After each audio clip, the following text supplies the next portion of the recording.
வணக்கம். தமிழ் பேசும் மக்களின் உரிமை குரலான வீரகேசரியின் இரவு நேர பிரதான செய்திகள். செய்தியாசிரியர் MD லூசியஸ், வாசிப்பது மாணிக்கம் நேசமணி. முதலில் தலைப்புச் செய்திகள். டிட்வாவினால் 103 சிறுவர்கள் பெற்றோரை இழந்துள்ளதாக அதிர்ச்சி தகவல். தத்தெடுக்க விரையும் நபர்கள். உலகிலேயே அதிக விலை கொடுத்து வீடுகளை வாங்கும் நகரமாக கொழும்பு பதிவு. வெகு சீக்கிரத்தில் நாமலின் மானம் பற்றி பல விடயங்களை அம்பலப்படுத்தப் போகிறேன். அமைச்சர் பரபரப்பு தகவல். இந்தியாவை தீவிரமாக லவ் பண்ணும் அனுர சபையில் அதிரடி குற்றச்சாட்டு. இலங்கையை இந்தியா ஒருபோதும் கைவிடாது என டில்வினிடம் ஜெயசங்கர் உறுதி. கோட்டாபய ராஜபக்சவை நீதிமன்றில் முன்னிலைப்படுத்துங்கள். யாழில் வெடித்த போராட்டம். பாகிஸ்தானில் நேற்று பெரும் பரபரப்பு. அமெரிக்கா விடுத்துள்ள அவசர அறிவிப்பு. கிரீஸ் நாட்டில் கொடூரம். கடலில் மூழ்கி 15 பேர் உயிரிழப்பு. 11 குழந்தைகள் பாதுகாப்பாக மீட்பு. உள்நாட்டு செய்திகள். டிட்வா காரணமாக தாய், தந்தை அல்லது இருவரையும் இழந்த 103 சிறுவர்கள் இருப்பதாக மகளிர் மற்றும் சிறுவர் விவகார அமைச்சர் சரோஜா சாவித்ரி போல்ராஜ் தெரிவித்துள்ளார். பதுளை மாவட்ட செயலக கேட்போர் கூடத்தில் நேற்று நடைபெற்ற நிகழ்வொன்றில் இதனை தெரிவித்த அவர், இதற்கமைய அந்த சிறுவர்களை பராமரிப்பதற்கும் அவர்களின் எதிர்கால பாதுகாப்பிற்கும் ஜனாதிபதியின் அறிவுறுத்தலின் பேரில் விசேட வேலை திட்டம் ஒன்று நடைமுறைப்படுத்தப்படும். பதுளையில் 28 பிள்ளைகள் தாய் அல்லது தந்தையை இழந்துள்ளனர். 2 குடும்பங்களில் 5 குழந்தைகள் தாய் மற்றும் தந்தை இருவரையும் இழந்துள்ளனர். பெற்றோரை இழந்த சிறுவர்களை பொறுப்பேற்க பலர் முன்வந்துள்ளனர். முறையான சட்ட நடைமுறைகளை பின்பற்றி நீதிமன்ற உத்தரவுகளுக்கு உட்பட்டு அந்த நடவடிக்கைகள் முன்னெடுக்கப்படும். இதேவேளை பதுளை மாவட்டத்தில் இளம் வயதில் கர்ப்பமடையும் யுவதிகளின் எண்ணிக்கை அதிகரித்துள்ளதாகவும் அத்தகைய நிலைமைகளை எதிர்கொள்பவர்களுக்கு பாதுகாப்பு வழங்க முறையான இடவசதிகள் இல்லை என்பது இங்கு தெரிய வந்துள்ளது. மேலும் பதுளையில் புதிய போக்காக இணையவழி வன்முறைகள் அதிகரித்துள்ளதோடு பெற்றோர்களால் பிள்ளைகள் தாக்கப்படும் சம்பவங்கள் அதிகளவில் பதிவாகும் மாவட்டமாக பதுளை காணப்படுவதாக சுட்டிக்காட்டப்பட்டது. எவ்வாறாயினும் இலங்கையில் அதிகளவான சிறுவர் குற்றங்கள் பொலன்னறுவையின் வெளிக்கந்தை பகுதியில் இடம்பெறுவதாக அமைச்சர் சரோஜா சாவித்ரி போல்ராஜ் மேலும் தெரிவித்தார். உலகிலேயே அதிக வீட்டு விலைகளை கொண்ட நகரங்களில் ஒன்றாக கொழும்பு மாறியுள்ளதாக பாராளுமன்ற உறுப்பினர் ரவி கருணாநாயக்க தெரிவித்துள்ளார். பிராந்தியத்தில் பிற நாடுகளுடன் ஒப்பிடும்போது இலங்கையில் கட்டுமான பொருட்களின் விலைகள் அதிகமாக இருப்பதாகவும் பாராளுமன்ற உறுப்பினர் ரவி கருணாநாயக்க குறிப்பிட்டுள்ளார். அதற்கமைய இலங்கையில் சீமந்து விலை மற்றைய நாடுகளை விட 45% அதிகமாகவும், பல நாடுகளுடன் ஒப்பிடும்போது இலங்கையில் இரும்பின் விலை 75% அதிகமாகவும் இருப்பதாக அவர் சுட்டிக்காட்டியுள்ளார். இதற்கு முக்கிய காரணம் நாட்டில் தற்போதுள்ள வரி முறையே என அவர் குறிப்பிட்டுள்ளார். அதற்கமைய அரசாங்கம் தற்போதுள்ள வரி முறைமைக்கு கவனம் செலுத்த வேண்டும் என்று ரவி கருணாநாயக்க குறிப்பிட்டுள்ளார். கட்டுமான துறைக்கு நிவாரணம் வழங்குவதன் மூலம் பொருளாதார நடவடிக்கைகளை அதிகரிக்க முடியும் என பாராளுமன்ற உறுப்பினர் ரவி கருணாநாயக்க மேலும் தெரிவித்துள்ளார். එතකොට මම 2060 922 ලිපියක් ඇව්වා. පුළුවන් නම් නඩුවක් දාන්න. මං ඇවිල්ලා කරුණු කියන්නම් ඔයා කොහොමද පාතාලයට සම්බන්ධ කියලා. කේල්බද්දර පාතාලයට සම්බන්ධ කාරණා දුවගෙන ඇවිල්ලා ගිරවා වගේ කියන්නේ මොකද්ද? කන්ටේනර් 323 කන්ටේනර් 323 කන්ටේනර් 323 මොකද්ද මේ කතාව? தனக்கு எதிராக வழக்கு தாக்கல் செய்த பின்னர் நாமலின் மானம் பற்றி பல விடயங்களை குறிப்பிடுவேன் என பொதுமக்கள் பாதுகாப்பு பிரதி அமைச்சர் சுனில் வட்டகல தெரிவித்துள்ளார். தனக்கு எதிராக மானநஷ்ட வழக்கு தாக்கல் செய்ய உள்ளதாக மொட்டு கட்சியின் பாராளுமன்ற உறுப்பினர் கூறியுள்ளார் என்றும், வழக்கு தாக்கல் செய்யும் வரை பார்த்துக் கொண்டிருக்கிறேன் எனவும் கூறியுள்ளார். இது தொடர்பில் நேற்றைய நாடாளுமன்ற அமர்வில் கருத்து தெரிவித்த அவர், එතකොට මම 2060 922 ලිපියක් ඇව්වා. පුළුවන් නම් නඩුවක් දාන්න. මං ඇවිල්ලා කරුණු කියන්නම් ඔයා කොහොමද පාතාලයට සම්බන්ධ කියලා. අන්න දැන් ඊයේ පෙරේද ගියා CID-ට ගිහිල්ලා එයාගෙන් පැය 4කට ආසන්න කාලයක් ප්‍රශ්න කරලා කේල්බද්දර පත්මෙට සම්බන්ධද කියලා. ඉතින් 922 එන්තර වාසි යවලා අද 2026 පෙබරවාරි මාසේ අවසන් වෙමින් යනවා ගරු මැතිණියනි. අද වෙනතුරු නඩුවක් දැම්මේ නැහැ නාමල් රාජපක්ෂ මට විරුද්ධව. ඉතින් අපි කියන මම බලාගෙන ඉන්නේ. මම බලාගෙන ඉන්නේ කරු මැතිණියනේ එයා දිසාධිකරණයේ නඩුවක් දාන්නකම් බිලියන 15ක්ද කොහෙද? බිලියන 500ක්. රුපියල් බිලියන 500ක් නාමල් රාජපක්ෂ ඉල්ලල මගෙන් ඉන්තර වාසිය වල මම කියන්නේ නඩුව දාන්න විගහට මට එතකොට දැන් CID පරීක්ෂණත් එක්කම මට මේ නඩුව ඔප්පු කරගන්න පුළුවන්. விசாரணைகளுக்கு அழையுங்கள், தைரியமாக வருகின்றோம் என்று குறிப்பிட்ட நாமல் தற்போது விசாரணைகளுக்கு செல்லும் போது ஆட்களை தேடி திரிகிறார். எனக்கு எதிராக மானநஷ்ட வழக்கு தாக்கல் செய்வதாக நாமல் ராஜபக்ஷ குறிப்பிட்டார். ஆனால் இன்று வரை மாவட்ட நீதிமன்றத்தில் வழக்கு தாக்கல் செய்யவில்லை. வழக்கு தாக்கல் செய்யும் வரை பார்த்து கொண்டிருக்கின்றேன். அப்போதுதான் நாமலின் மானம் பற்றி பல விடயங்களை குறிப்பிடுவேன். ஜனாதிபதி அனுரகுமார திசாநாயக்க ஆட்சிக்கு வந்ததிலிருந்து இன்று வரை பௌத்த மதம் உட்பட சகல மதங்களுக்கும் முன்னுரிமை வழங்கியுள்ளார். மதத்தை முன்னிலைப்படுத்தி தோற்றுவிக்க முயற்சித்த முரண்பாடுகளுக்கு சட்டத்தின் ஊடாக உரிய நடவடிக்கைகளை எடுத்துள்ளார். இதனையும் ஒரு தரப்பினர் தங்களின் இனவாத செயற்பாடுகளுக்கு சார்பாக பயன்படுத்திக் கொள்ள முயல்கின்றனர். ඒ විතරක් නෙවෙයි. අපි නුවරඑළිය වෙසක් උත්සවයේ තිබ්බා. දැන් ගරු මැතිණියනි අපේ රටේ ජනාධිපතිවරයාත් ඉන්දියා අග්‍රාමාත්‍යවරයාත් රාජතාන්ත්‍රිකව කතා කළා. සර්වඥ ධාතුන් වහන්සේලා වැඩම කළා තියෙනවාද ගංගාරාම පන්සලට. ඉතින් අපිට එකක් කියන්නකෝ අපි බුද්ධ ආගමට විරුද්ධව වැඩ කරපු. අපිට එකක් කියන්නකෝ උදාහරණයක් අන්‍යාගම් වලට විරුද්ධව වැඩ කරපු. ඒකින්ද කවුද දෙව්දත්තර කියලා හොඳට බලාගන්න පුළුවන්. ගරු මැතිණියනි அவசான வச்சீங்க. பாதாள குழு தலைவர் கெஹில் பத்ர பத்மேவுடன் கொண்டிருந்த தொடர்பு பற்றி வாக்குமூலம் அளிப்பதற்காக நாமல் அண்மையில் குற்றப்புலனாய்வு திணைக்களத்துக்கு அழைக்கப்பட்டார். பரிவாரங்களுடன் குற்றப்புலனாய்வுக்கு வந்த நாமல் வாக்குமூலம் அளித்ததன் பின்னர் 323 கொள்கலன்கள் எங்கே என்று கேள்வி கேட்கின்றார் என்றார். කෙනෙක්ව කැඳෙව්වා කාට සම්බන්ධයි කියලාද? කේල් බද්දර පත්මෙට සම්බන්ධද නැද්ද කියලා බලන්න CID එකට කැඳෙව්වා. කේල් බද්දර පත්මේ පාතාලයට සම්බන්ධ කාරණා සම්බන්ධද කියලා නාමල් රාජපක්ෂව කැඳෙව්වා. දුවගෙන ඇවිල්ලා ගිරවා වගේ කියන්නේ මොකද්ද? කන්ටේනර් 323 කන්ටේනර් 323 කන්ටේනර් 323 මොකද්ද මේ කතාව? එයාගෙන් අහන්නේ පාතාලයට සම්බන්ධද කියලා. ගරු මැතිණියනි මීට කලින් අවස්ථාවක මට ඉන්ද්‍රවාසියක් එවලා තියෙනවා නාමල් රාජපක්ෂ. මම කියපු ප්‍රකාශයකට මම ප්‍රකාශයකින් කියලා තියෙනවයි කියලා එයා පාතාලයට සම්බන්ධයි කියලා. கடந்த கால அரசாங்கங்களை காட்டிலும் இந்தியாவை தீவிரமாக லவ் பண்ணும் அரசாங்கமாக அனுரகுமார அரசாங்கமே உள்ளது என புதிய ஜனநாயக முன்னணியின் பாராளுமன்ற உறுப்பினர் சாமர சம்பத் தெரிவித்தார். பாராளுமன்றத்தில் நேற்று வெள்ளிக்கிழமை நடைபெற்ற பொதுமக்கள் பாதுகாப்பு கட்டளை சட்டத்தின் அமுல்படுத்தப்பட்ட அவசரகால சட்டம் தொடர்பான விவாதத்தில் உரையாற்றுகையில் இதனை தெரிவித்த அவர், ඉන්දියන් ව්‍යාප්තවාදය අද කරන්නේ වැඩියෙන්ම ඉන්දියාවත් එක්ක මේ ලව් කරන එකම ආණ්ඩුව මේ ආණ්ඩුව නිදහසෙන් පස්සේ இந்தியாவுக்கு எதிராக இந்திய எதிர்ப்பு மாதத்தை அனுஷ்டித்தவர்களுக்கு இன்று இந்தியா இல்லாமல் எதுவுமே இல்லை என்ற நிலை ஏற்பட்டுள்ளது. இந்த நாட்டை ஆட்சி செய்த ஜே.ஆர். ஜெயவர்தன, பிரேமதாச, சந்திரிகா, மஹிந்த, கோட்டா, மைத்திரி, ரணில் விக்ரமசிங்க ஆகியோரை விட அனுரகுமார அரசாங்கமே இந்தியாவை தற்போது தீவிரமாக காதலிக்கிறது. ජේ.ආර්ගේ ආණ්ඩුවක්වත් ප්‍රේමදාසගේ ආණ්ඩුවක්වත් චන්ද්‍රිකාගේ ආණ්ඩුවක්වත් මහින්දගේ ආණ්ඩුවක්වත් කරපු නැති විදියට රෙද්දා සිරිංග ගැන නැත්තම් රෙද්ද පල්ලේ වැටිලා වැඩ කරන්නේ මේ ආණ්ඩුව කියන එක මේ වෙලාවේදී කියන ලැජ්ජයි මේ ආණ්ඩුව ලැජ්ජයි. ඉන්දියන් ව්‍යාප්තවාදයේ හින්දා කොල්ලෝ 60000ක් මැරුණා. මේ රටේ කොල්ලෝ 60000ක් මැරුණා டயர் උඩ ගියා. ஜேவிபியின் செயலாளர் டில்வின் சில்வா தற்போது இந்தியாவில் குதூகலம் அனுபவிக்கின்றார். ஜனாதிபதியும் இந்தியா செல்ல உள்ளார். இன்று இவர்களுக்கு எல்லாம் இந்தியாதான். உங்களுக்கு வெட்கம் இல்லையா? உங்களால் கொல்லப்பட்டவர்கள், உங்களுக்காக உயிர் கொடுத்தவர்கள் உங்களின் இந்திய லவ்வை பார்த்து கொண்டிருக்கிறார்கள். நீங்கள் பதில் சொல்ல வேண்டி வரும் என்றார். අද පන්තිපය ඉන්දියන් ව්‍යාප්තවාදයේ තිල්වින් සිල්ලා ඇතුළු කණ්ඩායම අද ඉන්දියාවේ ගිහිල්ලා ජොලි කරනවා. අද ඉන්දියාව නැතුව බෑ.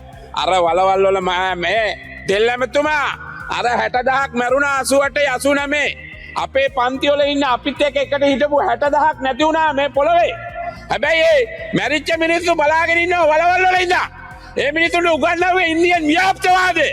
இதே நேரம் இந்தியாவுக்கு விஜயம் மேற்கொண்டுள்ள ஜேவிபியின் பொதுச் செயலாளர் டில்வின் சில்வா அந்நாட்டு வெளிவிவகார அமைச்சர் எஸ் ஜெய்சங்கரை சந்தித்து கலந்துரையாடியுள்ளார். குறித்த கலந்துரையாடல் நேற்றைய தினம் இடம்பெற்றுள்ளது. இரு நாடுகளுக்கும் இடையிலான அரசியல், பொருளாதார மற்றும் கலாச்சார உறவுகளை மேலும் வலுப்படுத்துவது தொடர்பில் இதன்போது பேச்சு நடத்தப்பட்டது. டித்வா புயலின் போது இலங்கைக்கு இந்தியா வழங்கிய ஒத்துழைப்புக்கு டில்வின் சில்வா நன்றி தெரிவித்தார். இலங்கைக்கான தமது நாட்டு ஆதரவை இந்திய வெளிவிவகார அமைச்சர் உறுதிப்படுத்தினார். இலங்கை மீண்டெழுவதற்கு இந்தியாவின் உதவிகள் தொடரும் என்றும் அவர் இதன்போது உறுதியளித்தார்.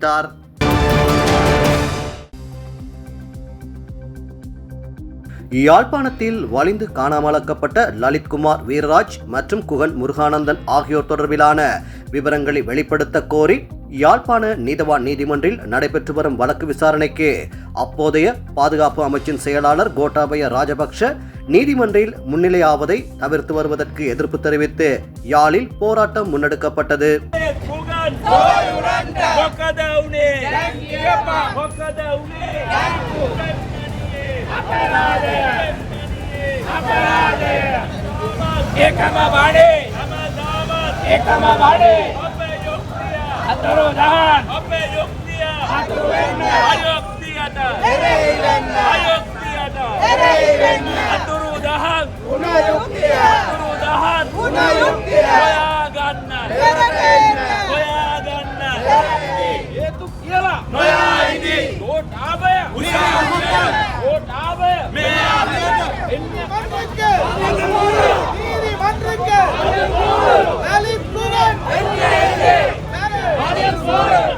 யாழ் நீதவான் நீதிமன்றில் லலித்குமார் வீரராஜ் மற்றும் குகன் முருகானந்தன் ஆகியோர் காணாமல் ஆக்கப்பட்டுள்ள நிலையில் அவர்கள் தொடர்பிலான விவரங்களை வெளிப்படுத்த கோரி யாழ்ப்பாணம் நீதவான் நீதிமன்றில் வழக்கு தொடரப்பட்டு வழக்கு விசாரணைகள் நடைபெற்று வருகிறது.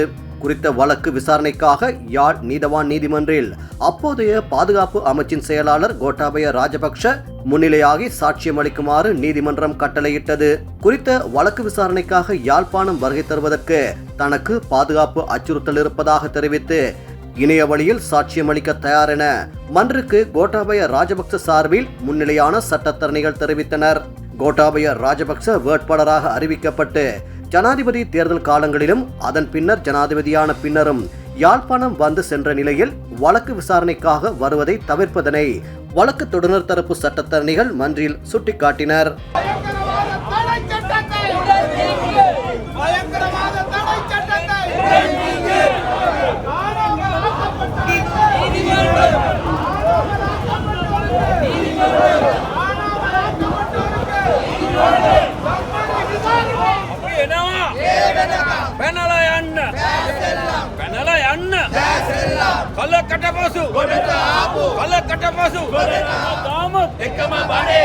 අපේ යුක්තිය අතුරුදහන් අපේ යුක්තිය අතුරුදහන් මර්ධනයට ආපු පනත මර්ධනයට ආපු පනත காணாமல் ஆக்கப்பட்டிருக்கு உறவுகளின் கண்ணீருக்கு பதில் வேண்டும் உறவுகளின் கண்ணீருக்கு பதில் வேண்டும் செம்மணி விசாரணை இதனால் மன்று கோட்டாபய ராஜபக்சவிற்கு உள்ள பாதுகாப்பு அச்சுறுத்தல் தொடர்பில் சத்திய கடதாசி ஊடாக மன்றுக்கு தெரிவிக்குமாறு மன்று கட்டளையிட்டது. இந்நிலையில் குறித்த வழக்கு நேற்றைய தினம் வெள்ளிக்கிழமை விசாரணைக்கு எடுத்துக் கொள்ளப்பட்ட போதிலும் கோட்டாபய ராஜபக்ச மன்றில் முன்னிலையாகவில்லை. அதனை அடுத்து இருதரப்பு சட்டத்தரணிகளும் எழுத்து மூலம் சமர்ப்பணங்களை சமர்ப்பிக்குமாறு மன்று கட்டளையிட்டு வழக்கினை மார்ச் மாதம் 6ஆம் திகதிக்கு திகதியிட்டுள்ளது. இந்நிலையில் கோட்டாபய ராஜபக்ச நீதிமன்றத்தை தொடர்ச்சியாக புறக்கணிப்பதற்கு எதிராகவும் அனைத்து காணாமலாக்கப்பட்டவர்களுக்கும் நீதியை நிலைநாட்ட கோரியும் போராட்டம் முன்னெடுக்கப்பட்டது. போராட்டத்தில் செம்மணியை மீண்டும் புதைக்க இடமளியோம், அனைத்து அரசியல் கைதிகளையும் விடுதலை செய், மேலதிக அடக்குமுறை சட்டங்கள் வேண்டாம், அனைத்து மக்களுக்கும் சம உரிமையை உறுதி செய்யும் புதிய அரசியலமைப்பை வென்றெடுப்போம் என கோஷங்கள் எழுப்பப்பட்டன.